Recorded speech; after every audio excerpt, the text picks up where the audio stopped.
మనం మెట్లెస్ వన్ టీవీలో మీకు అందుబాటులో ఉన్న ఆధునిక వైద్యాలను మనం చూపిస్తూ వచ్చాము. ఈ రోజు ఇంకొక అద్భుతాన్ని మీ ముందుకు తీసుకొస్తున్నాను. యాక్చువల్గా మనము న్యూరో సర్జరీ విషయానికి వస్తే చాలా వరకు ఆపరేషన్ చేస్తుంటారు. సో అది చాలా ప్రిసైజ్గా చేయాల్సి వస్తుంది. బిగ్ ట్యూమర్కి సంబంధించి ఖచ్చితంగా మనకు సర్జరీలు అవసరం అవుతాయి. అయితే చిన్న ట్యూమర్లు మనం చాలా లోపల ఉన్నవి లేదా పట్టుకోలేని వాటికి సంబంధించి మనం గతంలో మన ఛానల్లో గామా నైఫ్ అనే ఒక మెషిన్ను మనం చూపించాము. అది సో నైఫ్ ఉన్నది కానీ అది కోతలేని నైఫ్. రేడియో ద్వారా మనము ఈ సర్జరీ చేస్తామని చెప్పాము. అంటే surgery without knife, but we call it a gamma knife. But దానికన్నా అడ్వాన్స్ టెక్నాలజీ ఇప్పుడు మార్కెట్లోకి వచ్చింది. మనం ప్రస్తుతం ఏఐజీ హాస్పిటల్లో ఉన్నాము, గచ్చిబౌలిలో ఉన్న ఏఐజీ హాస్పిటల్లో. ఇక్కడ మనము ఈ గామా నైఫ్ కన్నా కొద్దిగా మోస్ట్ అడ్వాన్స్డ్ జాపెక్స్ టెక్నాలజీ అంటాం దీన్ని. ఈ జాపెక్స్ టెక్నాలజీ అంటే మన ఈ ఏదైతే న్యూరో సర్జరీలో మనకు ఈ ట్యూమర్లకు కొన్ని స్పెషలైజ్డ్ ట్యూమర్లకు మనము ఉపయోగించే జాపెక్స్ టెక్నాలజీ సంబంధించిన ఒక సరికొత్త మిషన్ను వీళ్ళు ఇన్స్టాల్ చేశారు. This is first time south ఇండియాలో, ఇది మొట్టమొదటి మిషన్. సో దీనికి సంబంధించి వివరించడానికి అంటే ఇది ఎవరికి ఉపయోగపడుతుంది, సో అదే రకంగా ఎంతసేపు దీని మీద చేస్తారు, దీనివల్ల ఉపయోగాలు ఏంటి, ఇక్కడ అనస్థీసియా అవసరం పడుతుందా, సో ఇలాంటి ఎన్నో అంటే తెలియని అంశాల గురించి మనకు వివరించడానికి సో ఇక్కడ న్యూరో సర్జరీ విభాగానికి హెచ్ఓడి మనకు సుబోధరాజు గారు ప్రస్తుతం మనతో అందుబాటులో ఉన్నారు. సో డాక్టర్ గారు, సో డాక్టర్ గారిని అడిగి మనం తెలుసుకుందాం. సో సార్, డాక్టర్ గారు, first of all congratulation sir. అంటే ఇలాంటి మోస్ట్ అడ్వాన్స్డ్ మిషన్ని మీరు తెలుగు వారికి పరిచయం చేశారు. సో జాపెక్స్ టెక్నాలజీ అంటున్నాం ఇది. సో అంటే ఈ జాపెక్స్ టెక్నాలజీ, ఈ మిషన్ ఒక స్పెషాలిటీ ఏంటి, సాధారణ సర్జరీకి సో ఇది చేసే సర్జరీకి మెయిన్ డిఫరెన్సెస్ ఏముంటాయి? ఈ జాపెక్స్ చెప్తే ఇది radio surgery. So radiation and surgery word ఎందుకు యూజ్ అవుతుంది అంటే ప్రిసిషన్, పిన్ పాయింట్ టెక్నాలజీ. ప్రిసిషన్లో ఏంటవుతుంది అంటే టార్గెట్లో ఏదైనా ట్యూమర్ ఉంది, ఏదైనా ప్రాబ్లం ఉంది, దానికి ట్రీట్మెంట్ చేయవచ్చు. Number 1 point. నంబర్ 2 పాయింట్, ఇది సింగిల్ డే ట్రీట్మెంట్. పేషెంట్ పొద్దున వచ్చి సాయంత్రం ఇంటికి వెళ్ళవచ్చు, like a day care treatment. So very precise technology. And దీనిలో ఏంటవుతుంది, అవుట్కమ్ మంచిగా ఉంటుంది. ఎందుకంటే ఈ ప్రిసిషన్ రేడియోథెరపీ లేకపోతే రేడియో సర్జరీ వల్ల మనం ఉన్న నార్మల్ బ్రెయిన్ లేకపోతే నార్మల్ బాడీ పార్ట్స్కి ఈ రేడియేషన్ డోసెస్ చాలా తక్కువ వస్తుంది. సో సైడ్ ఎఫెక్ట్స్ ప్రాక్టికలీ బ్రెయిన్కి చెప్తే dose received by brain is very less, very negligible. That's why this precision radiotherapy is called as radio surgery. And ఈ జాపెక్స్ టెక్నాలజీతో ఏంటవుతుంది, ఇది ఒక సెల్ఫ్ షీల్డింగ్ మెషిన్. మీరు చూస్తారు ఏఐజీ హాస్పిటల్లో మనం ఓపీడీ బ్లాక్లో పెట్టాం. దీనికి బంకర్ ఏం స్పెషల్లీ అవసరం లేదు, ఎందుకంటే ఈ మెషిన్ సీల్డింగ్ ఉంది. పేషెంట్ ట్రీట్మెంట్ నడుస్తున్నప్పుడు కూడా మనం బయట వాకింగ్ చేయొచ్చు. అండ్ పేషెంట్ ఈ లోపల వచ్చినప్పుడు చాలా కంఫర్టబుల్ ఫీల్ అవుతారు, ఎందుకంటే ఇది ఒక లోపల వెళ్ళి రేడియేషన్ తీసుకోవడానికి అలా ఏం లేదు. చాలా ఓపెన్ ఏరియా, మన ఎదురుగా క్యాంటీన్ ఉంది. Patient comfort, 1 day treatment, precise treatment. That is Japex technology. So doctor గారు, మనం దీన్ని జైరోస్కోపిక్ అని అంటున్నాం కదా. సో వాట్ ఈస్ జైరోస్కోపిక్, దానివల్ల ఉపయోగం? సో గైరోస్కోపిక్ అంటే ఫోకస్ బేసికలీ ఇంటూ 2 axes. దీనిలో చూస్తున్నారు there are 2 gantries actually. Gantry అంటే సర్క్యులర్ ఆర్క్ లెక్క ఉంటుంది, వెరీ హెవీ మెటల్. ఒకటి యాక్సియల్, ఒకటి ఒబ్లిక్ ప్లేన్లో. దీనివల్ల ఏంటవుతుంది, ఒక పర్టికులర్ పాయింట్కి మన ఇచ్చే radiation it will divide into multiple beams different directions నుంచి అండ్ ట్రీట్ అవుతుంది. అంటే ఒక టార్గెట్కి రీచ్ అవ్వడానికి ఒక్క సైడ్ నుంచి రేడియేషన్ అయితే అలా కాదు. ఈ same dose it distributed among 100 beams and then it is delivered to the target. That is the precision and the value of this gyroscopic technology. So doctor గారు, మనం సాధారణంగా అంతకుముందు మిషన్స్ మనకు యాక్చువల్గా గామా నైఫ్ అని విన్నాం యాక్చువల్గా. సో అది కూడా సో ప్రిసిషన్ లేదా వితౌట్ సర్జరీ, వితౌట్ నైఫ్ మేము సర్జరీ అని చెప్పేసి అని అన్నారు కదా. సో దట్ ఈస్ చాలా ఫ్యూగా ఉన్నాయి అవి కూడా. సో దానికి దీనికి ప్రధానమైన తేడాలు ఏంటి? మీరు ప్రిసిషన్ చూస్తే గామా నైఫ్ అండ్ జాపెక్స్లో ఒకలాగా ఉంటుంది, same, almost similar. Advantage of the gamma నైఫ్లో ఏంటంటే సోర్స్ ఉంటుంది, radiation source. ZapX is linear accelerator based. Okay, దీనికి సోర్స్ అండ్ అవసరం లేదు, రేడియేషన్ సోర్స్ అవసరం లేదు. The electrical thinking itself produces. మన ultimate treatment is photon. Photon అంటే మీరు తక్కువ డోస్ చూస్తే ఎక్స్రే కూడా ఫోటానే, నార్మల్ ఎక్స్రేస్, అదే normal radiation and linear accelerator is photon. Gamma knife కూడా సోర్స్ నుంచి ఫోటానే వస్తుంది. So biological effect on the tissue చూస్తే గామా నైఫ్ కి జాపెక్స్ కి ఏం తేడా లేదు, సేమ్. బట్ అది సోర్స్ బేస్డ్. సోర్స్ అంటే ప్రతి 6-7 years అది చేంజ్ చేయాలి. సోర్స్ డికే అవుతుంది, మీరు యూజ్ చేస్తే యూజ్ చేయలేకపోతే సోర్స్ డికే అవుతుంది. అండ్ ఎలాగలగల మీ టైం అవుతుంది, ఇయర్స్ అంటే 2 years, 3 years, 4 years, 5 years మీ ట్రీట్మెంట్ డ్యూరేషన్ పెరిగిపోతుంది, ఎందుకంటే సోర్స్ పవర్ తగ్గిపోతుంది. But linear accelerator life time the amount required for treatment is same టైంలో ట్రీట్మెంట్ అయిపోతుంది. That's a difference basically. అంటే doctor గారు అంటే ఇది మొట్టమొదటిసారిగా అంటే ఇప్పుడు సౌత్ ఇండియాలోనే ఇది మొట్టమొదటి మిషన్ ఇక్కడ పెట్టడం, అంటే ఇప్పుడు దీన్ని తీసుకురావడాలని ఎప్పుడు అనిపించింది, సో ఆలోచన ఎప్పుడు వచ్చింది, సో ఇది ఏ రకంగా సాధ్యమైంది? నేను ఆల్ ఇండియా ఇన్స్టిట్యూట్ లో నా ట్రైనింగ్ టైంలో నేను ఆల్రెడీ గామా నైఫ్ లో పనిచేశాను. I use that. ఓకే, దానికి ఒక లిమిటేషన్ ఉంటుంది, అది చూసి ఐ వాజ్ ఆల్వేస్ అంటే నా మైండ్ లో ఎప్పుడన్నా ఉంది ఇలాగ ఒక మెషిన్, ప్రిసిషన్ మెషిన్ వస్తుంది only for the brain. So ఇది జాపెక్స్ ఒక మొదలు స్టార్ట్ అయింది around 6 years back. The company అంటే ఫస్ట్ లాంచ్ అయింది వరల్డ్ వైడ్. సో దీని గురించి నేను ఆల్మోస్ట్ 1.5 years ఎక్కడెక్కడ జాపెక్స్ ఉంది వాళ్ళతో మాట్లాడి, కొంతమంది గామా నైఫ్ ముందు యూజ్ చేస్తున్నారు, ఇప్పుడు జాపెక్స్ చూస్తున్నారు, అలాగే యూరోపియన్ నేషన్స్లో అక్కడ స్టడీ చేసి వాళ్ళతో మాట్లాడి మనం హాస్పిటల్కి కన్విన్స్ చేసానికి this is the future. Okay, తర్వాత ఈ మెషిన్ తెచ్చాం. Super sir. సో ఇంకొకటి సార్, యాక్చువల్గా మనకు అంటే ప్రిసిషన్ అన్నాం కదా, సో ప్రిసిషన్ మనం కొలవడానికి అంటే ఎంత ఎంఎంలో ఇది కట్ చేస్తుంది అని? వెరీ చాలా మంచి క్వశ్చన్ అడిగారు. మీరు కొంచెం ఎట్ సైడ్ వస్తే నేను చూపెడతాను. ఇది ఒక పేషెంట్ ఇక్కడ పడుకున్న తర్వాత ఇది లోపల వెళ్తుంది. ఓకే, అండ్ రేడియేషన్ డెలివరీ లోపల ఉంటుంది. Very important thing with ZapX and gamma knife difference అంటే ఇది ఎవ్రీ 45 seconds ఒక ఎక్స్రే తీస్తారు. ఎవ్రీ 45 seconds, అవసరం ఉంటే 2 minutes దాకా ఇంక్రీజ్ చేయొచ్చు. అండ్ ఆ ఎక్స్రే ఇమేజ్కి మన చేసాం అంత ముందు సిటీ ఎంఆర్ఐ ఇమేజ్కి ఫ్యూజ్ చేస్తారు. Okay, with sub-millimeter accuracy. ఎక్కడ మన డివియేషన్ అంటే పేషెంట్ ఒకవేళ కొంచెం కదిలింది, ఇమీడియట్లీ ఆ x ray will catch it, and catch చేసిన తర్వాత gantry position, table position automatic adjust అయిపోతుంది, రోబోటిక్. ఓకే, మన బయట నుంచి చేయడానికి అవసరం లేదు. ఒకవేళ డివియేషన్ ఎక్కువ ఉంది, మెషిన్ ఆటోమేటిక్లీ ఆగిపోతుంది, ట్రీట్మెంట్ స్టాప్ అయిపోతుంది.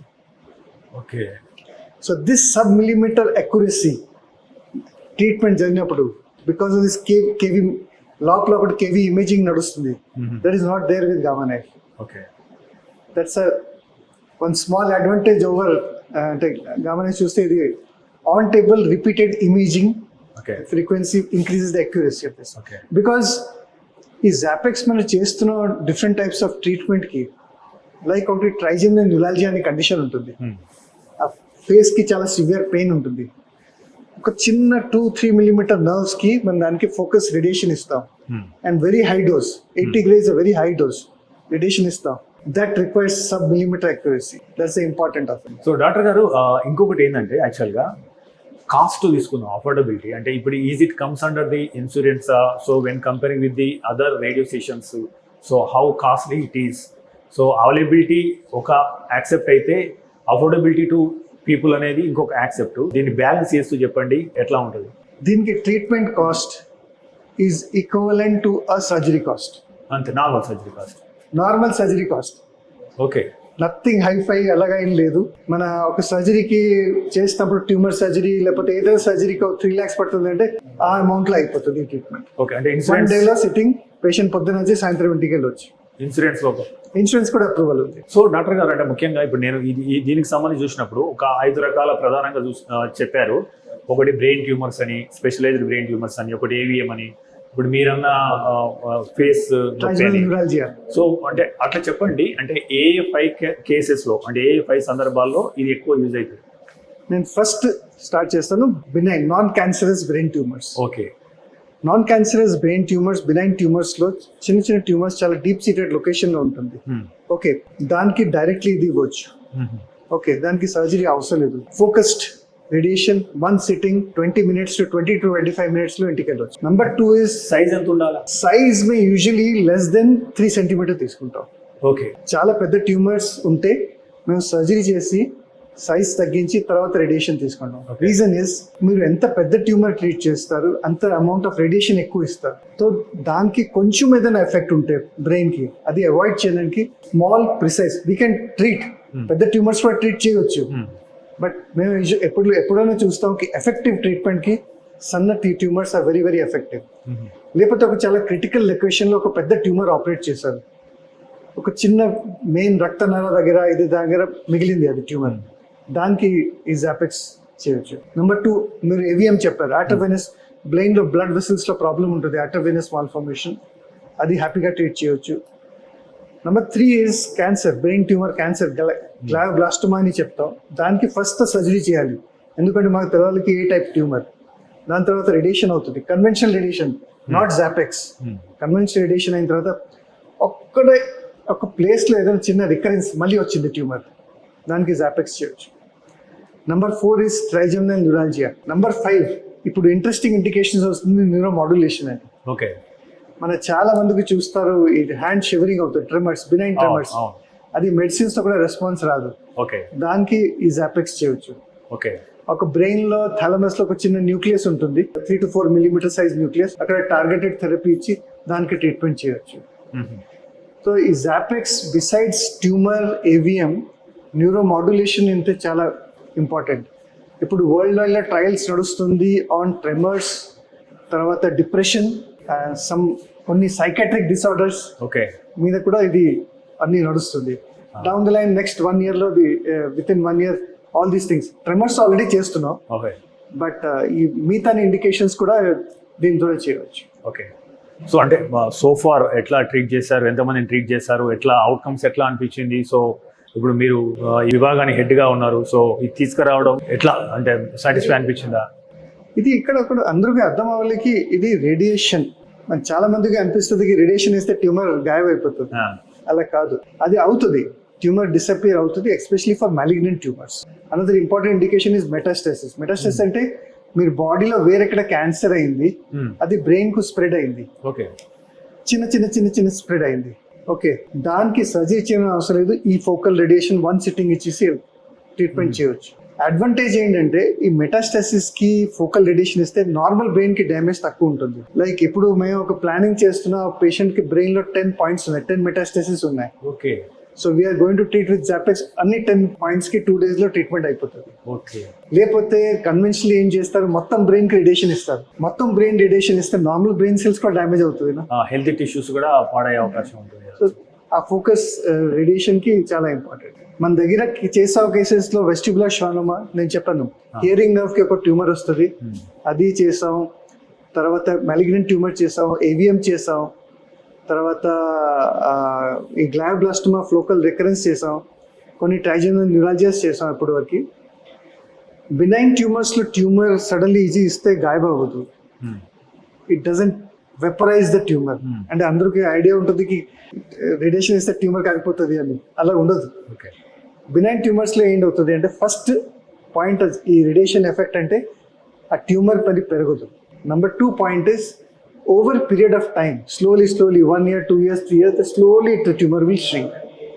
అది effect of radiation on the tumour. So అంటే ఇంకోటి డాక్టర్ గారు, యాక్చువల్గా ఇప్పుడు ఇంత పెద్ద మిషన్, ఈ ఫోటాను, ఈ మనము ఏమేమో అంటే కొంతమందికి అర్థం కాకపోవచ్చు, లేమన్ లాంగ్వేజ్ చెప్పండి. సో ఇది సర్జరీ చేస్తుంది, బట్ ఎక్కడ నైఫ్ లేదు. సో మీరు అనేది హై బీమ్తోని చేస్తుంది అని చెప్పేసి అంటున్నారు. అంటే ఇప్పుడు చిన్నపిల్లలకు అర్థం అయినట్టు చెప్పడానికి, అంటే ఇప్పుడు మనం మాగ్నిఫైయింగ్ గ్లాస్ బూతద్దామని చెప్పేసి అంటాము. సో అది తీసుకొచ్చి మనం ఇట్లా ఫైర్ వస్తుంది కదా, సో ఆ రకంగా అనుకోవచ్చా? ఇది మీరు చాలా మంచి ఎగ్జాంపుల్ ఇచ్చారు. అది ఒక difference between a normal radiation machine and ZapX. Okay. మన డిఫరెంట్ రేడియేషన్ మెషిన్స్ ఉన్నాయి సిటీలో, కంట్రీలో, దేశంలో, విదేశంలో కూడా. అందరూ రేడియో సర్జరీ చేస్తారు చెప్తారు, బట్ బిట్వీన్ దాట్ అండ్ దీనికి డిఫరెన్స్ ఏంటి తెలుసా? మీరు ఎగ్జాంపుల్ ఇచ్చారు, కరెక్ట్. ఓకే. ఏదైనా టార్చ్ లైట్ పట్టుకుంటే ఒకటి ఉంటుంది ఫోకస్, అంబ్రా, దాని చుట్టుపక్కల ఒక షాడో వస్తుంది, పెనంబ్రా. సో మీరు ఎంత దూరంగా తీసుకుంటే ఓకే ఆ పక్కన షాడో ఇంక్రీజ్ అవుతుంది, అవును. ఆ ఫోకస్ కూడా బ్లర్డ్ అయిపోతుంది. అవును. So normal radiation machine distance between dose delivery machine and target is around 90 to 100 centimeter. Okay. దీనిలో 45 to 50 సెంటీమీటర్. సో అంత దగ్గర వచ్చి ఇచ్చినప్పుడు అంబ్రా is very strong, the focus is very strong and scatter చెప్తావు, surrounding scatter చాలా minimal ఉంటుంది. మీరు చాలా మంచి ఎగ్జాంపుల్ ఇచ్చారు. సో ఇంకోటి డాక్టర్ గారు, అంటే ఇప్పుడు ఇక్కడ మెడికల్ టూరిజం పెరుగుతుంది మనకి యాక్చువల్గా దీనికి సంబంధించి, అంటే ఇది న్యూరో సర్జన్కి సంబంధించి. సో హైదరాబాద్ స్థాయి ఏ రకంగా ఉంది when comparing with the India or world? ఇంకా ఎటువంటి మార్పులు వస్తే బాగుంటుందని మీరు భావిస్తున్నారు? సో మెడికల్ టూరిజం ఎట్లా నడుస్తుంది? సో ఇక్కడ హైదరాబాద్ రావాలంటున్న వారికి మీరు ఇచ్చే భరోసా ఏంటి? మీరు ఏఐజీ హాస్పిటల్ చూసారు. సో ఇక్కడ ఆల్రెడీ చాలా మంది పేషెంట్స్ బయట నుంచి వస్తారు అవును. ఈ ట్రీట్మెంట్ గురించి. అండ్ నేను చెప్పాను అలాగా ఈ కన్వీనియన్స్, బికాజ్ ఏఐజీ హాస్పిటల్ ఎప్పుడైనా కొత్త టెక్నాలజీ వచ్చినప్పుడు తొందరగా అడాప్ట్ చేస్తారు. అండ్ ఈ అడాప్షన్కి ఆ technology passing on to the patient is very fast here. బయట నుంచి వచ్చే పేషెంట్స్కి కూడా ఇది ట్రీట్మెంట్ అవుతుంది.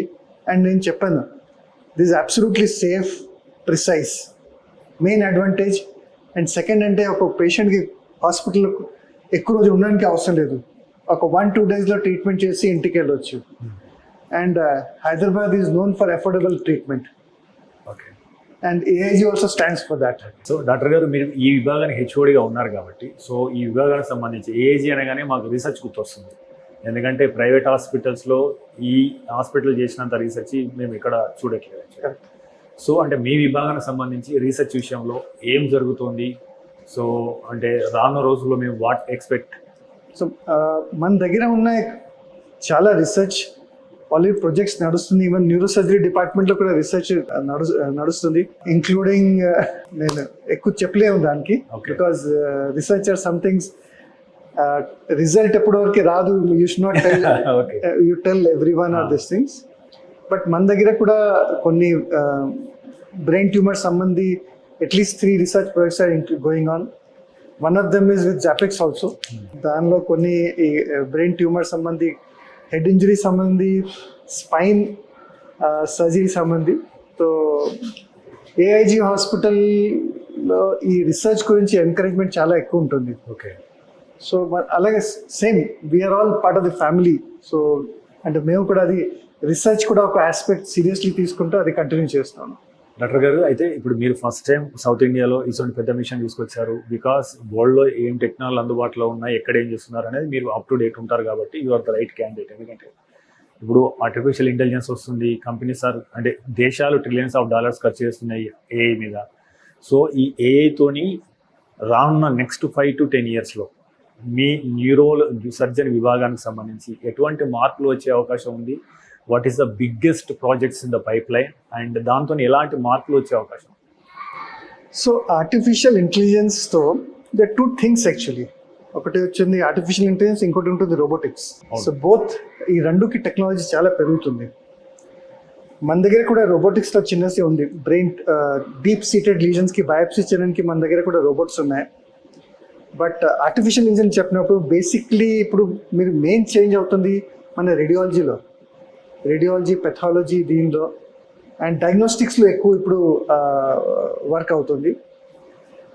యాక్చువల్లీ ఈవెన్ దిస్ ఆల్సో, ఈ ప్లానింగ్ సిస్టంలో ఈజ్ కంప్లీట్లీ రోబోటిక్. అండ్ ఆ ప్లానింగ్ సిస్టమ్ ఆ రూమ్లో చూస్తే దానిలో కూడా చాలా ఏఐ యూజ్ అవుతుంది టు ప్లాన్. సో మన టార్గెట్ లొకలైజ్ చేసి మేము మెషిన్కి ఫీడ్ చేస్తే టార్గెట్ లొకలైజ్ చేస్తాం, మేము టోటల్ డోస్ ఎంత కావాలి చేస్తాం. అండ్ ఈ క్రిటికల్ పార్ట్స్కి ఇలాగా డోస్ ఇవ్వాలి, దాని నుంచి ఎక్కువ ఇవ్వకూడదు. We feed it to the machine gives us the plan and we approve it. We have to. So artificial intelligence with human interface, you can't leave everything on to machine. మన human ఇంటర్ఫేస్తో ఆర్టిఫిషియల్ ఇంటెలిజెన్స్తో next 5 yearsలో చాలా treatment అవుతుంది. Changes వస్తుంది on diagnosis part, arriving at diagnosis, clinical part. But మన as neuro surgeons surgery హ్యూమనే కావాలి ఇప్పుడు. మీరు రోబోటిక్ సర్జరీ వస్తే కూడా అది హ్యూమనే ఆపరేట్ చేస్తుంది. సో అది మన ఇంకో 20-30 yearsలో we can expect that, because artificial is good. But దానికి లిమిటేషన్ ఎక్కడ ఉంది, ఏంటి ఉంది, దానికి సర్టిఫై ఎవరు చేస్తారు, ఏఐ నుంచి ఒక రిపోర్ట్ వస్తుంది, దానికి ఎవరు సర్టిఫై చేస్తారు? హ్యూమన్ సర్టిఫై చేయాలి. సో మన హ్యూమన్ నాలెడ్జ్ తగ్గకూడదు. AI should be used to support human intelligence, not substitute human intelligence. మన తెలుగు వాళ్ళకి ఎట్లా ఉంటుందంటే సర్జన్ అనగానే especially brain related tumour related అనగానే కొద్దిగా ఏమన్నా అయితే నేను బయటకు పరిమితం అవుతాను కావచ్చు, one section of the skill పోతుంది కావచ్చు, ఇప్పుడే బాగానే ఉండగా ఇంత కొంత నా పనులు చేసుకోగలుగుతున్నా కదా, ఇటువంటి ఆపరేషన్కి వెళ్తే నొప్పి ఉంటుంది కావచ్చు అని చెప్పేసి ఆలోచనలు ఉంటాయి యాక్చువల్గా. సో అట్లా పోస్ట్ పోన్ చేస్తుంటారు. సో అటువంటి వారికి మీరు ఇచ్చే సలహా ఏంటి? అంటే ఈ మిషన్ ద్వారా నొప్పి కానీ లేదా అనస్థీసియా కానీ లేదా ఎట్లా ఉంటుంది, అంటే హౌ కన్వీనియంట్ ఇట్ ఈస్? నేను మొన్న వరల్డ్ బ్రెయిన్ ట్యూమర్ డే ఉంది యాక్చువల్లీ. ఓకే, ఆ రోజు కూడా నేను చెప్పాను, దాని theme is have a closer look. Have a closer look, 2 significance ఉన్నాయి. Number 1 is diagnosis. మన పేషెంట్స్కి అందరికీ చెప్తాను, లేకపోతే నా ఫ్రెండ్స్ అందరికీ చెప్తాం కి ఏదైనా ప్రాబ్లం, చిన్న చిన్న ప్రాబ్లం ఉంటే సెల్ఫ్ మెడికేషన్ చేసి ఉండకూడదు. ఎస్పెషలీ ఆ ప్రాబ్లం రికరింగ్ ఉంటే ఆ ప్రాబ్లంకి ఎక్కడైనా వెళ్ళి ఒక స్పెషలిస్ట్కి కన్సల్ట్ అవ్వండి. ఏదైనా సిమ్టమ్స్ వచ్చినప్పుడు ఫస్ట్ గూగుల్ చేసిస్తారు, ఆ గూగుల్ చెప్పింది ఇది అని. అది wrong actually. Sometimes me interpretation and ఒక ట్రైన్డ్ న్యూరోసర్జన్, న్యూరోఫిజిషియన్ ఇంటర్ప్రిటేషన్ చాలా తేడా ఉంటుంది దాంట్లో. సో మీ ఇంటి దగ్గర ఎక్కడైనా ఉంటే డాక్టర్స్కి కన్సల్ట్ అవ్వండి. అది నంబర్ 1 పాయింట్. నంబర్ 2 పాయింట్ అంటే ఇప్పుడు ఎంఆర్ఐ, సిటీ అండ్ ఎవ్రీథింగ్ చాలా ప్లేసెస్లో అవైలబుల్ ఉంది. ఆ డాక్టర్ అడ్వైస్ చేసేటప్పుడు స్కానింగ్ చేసి ట్రీట్మెంట్, ఏదైనా ట్యూమర్, ఏదైనా ప్రాబ్లం ఉంటే ట్రీట్మెంట్ ఎంత తొందరగా అవుతుంది, రిజల్ట్స్ అంతా మంచిగా ఉంటుంది. ఎక్కడ ట్రీట్మెంట్ డిలే అయింది అక్కడ ప్రాబ్లమ్ స్టార్ట్ అవుతుంది. Number 1 point. నంబర్ 2 పాయింట్ అంటే మన న్యూరో సర్జరీ ఎప్పుడైనా precision surgery. So this is also precision ఉంది. ఓకే, ప్రిసిషన్ కోసం మన సర్జరీలో కూడా మీరు 1 మిల్లీమీటర్ కూడా ఇట్ సైడ్ వెళ్ళలేరు, patient will have a problem. మన ట్రైనింగ్లో బేసిక్ల నుంచి మన ఎప్పుడైనా importance is on precision. And ఈ కొన్ని కండిషన్స్ నౌడేస్ చాలా కండిషన్స్ వచ్చేసింది, surgery is not required, you state away subject to radiosurgery. So this evolving technology, good technology. మన luckily we're the 37th installation worldwide. ఇండియాలో 2nd, south ఇండియాలో 1st installation. Getting in new technology. Hope that చాలా మందికి ఇది benefit అవుతుంది. Great doctor గారు. So హైదరాబాదును మనకు ఒక మెడికల్ హబ్ చేయడంలో, సో దీని ఖ్యాతిని పెంచడంలో, సో రేజింగ్ ది బార్స్ ఇక్కడ పెంచడంలో మీలాంటి వాళ్ళ కృషి ఎంతో ఉంది. సో దానికి మీకు ప్రత్యేకంగా ధన్యవాదాలు తెలియజేస్తున్నాను డాక్టర్ గారు. సో ఇలాంటి ఇంకా అధునాతన టెక్నాలజీ వరల్డ్లో ఎక్కడున్నా దాన్ని మీరు హైదరాబాద్ తీసుకురావాలని చెప్పేసి మన తెలుగు ప్రజలకి అందుబాటులో ఉంచాలని, తద్వారా వరల్డ్లో అందరికీ ఎట్లయితే హైదరాబాద్లో మెడికల్ టూరిజం చేస్తుందో, తక్కువ ధరలో మంచి నాణ్యమైన వైద్యం చేస్తున్నారో అలా చేసి మంచి పేరు హైదరాబాద్ తీసుకురావాలి అని చెప్పి కోరుకున్నాను. అందులో మీలాంటి వాళ్ళ కృషి ఎంతో ఉంటుంది. దానికి ప్రత్యేకంగా ధన్యవాదాలు డాక్టర్ గారు. నమస్కారం. సో ఇది వివోస్ జాపెక్స్ మిషన్ యొక్క ప్రత్యేకత. సో ఇది ఏ రకంగా, ఎంత ప్రెసిషన్గా, ఎంత తక్కువలో, ఎలా నొప్పి లేకుండా ఎలాంటి ఆపరేషన్లు చేయొచ్చు దీని ద్వారా అని చెప్పేసి డాక్టర్ గారు వివరించారు. సో ఇది ఈ స్పెషల్ ఎపిసోడ్. చూస్తూనే ఉండండి మెడ్ ప్లస్ 1 TV.